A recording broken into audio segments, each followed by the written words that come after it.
হ্যাঁ, তো আমার কর্মচারী ছিল কি 17 একটা অভিযোগ করবে বিকাশ অফিসে, সেই অভিযোগটা ভুল করে আপনার এই 11 নাম্বারে একটা অভিযোগ করে দিচ্ছে। হ্যাঁ, আচ্ছা আর আচ্ছা এই আচ্ছা। অভিযোগের কারণে আপনার এই বিকাশ অ্যাকাউন্ট নাম্বারটা কোম্পানি থেকে এখন বন্ধ করে দিতে হয়। এই কারণে আমি আপনাকে ফোন করেছি সরি বলার জন্য এবং অভিযোগটা তুলে নেওয়ার জন্য, কারণ আপনারা আমাদের স্বাস্থ্যবান আর আপনাদের ব্যালেন্সে টাকা পয়সা থাকতে পারে, যেটা আপনাদের দরকারি টাকা পয়সা হতে পারে না, তাই না? এবং আমাকে অফিস থেকে জানিয়েছেন আপনার এই বিকাশ অ্যাকাউন্ট নাম্বারটা নাকি ফাইলবাড়ি নামে খোলা আছে। জি জি জি জি জি। আপনি কি ফাইলবাড়ি হয়ে নিজেই কথা বলছেন? Right right right.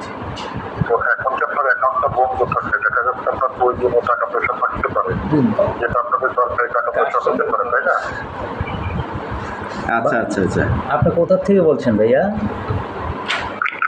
আপনি কোথা থেকে বলছেন? বুঝছি।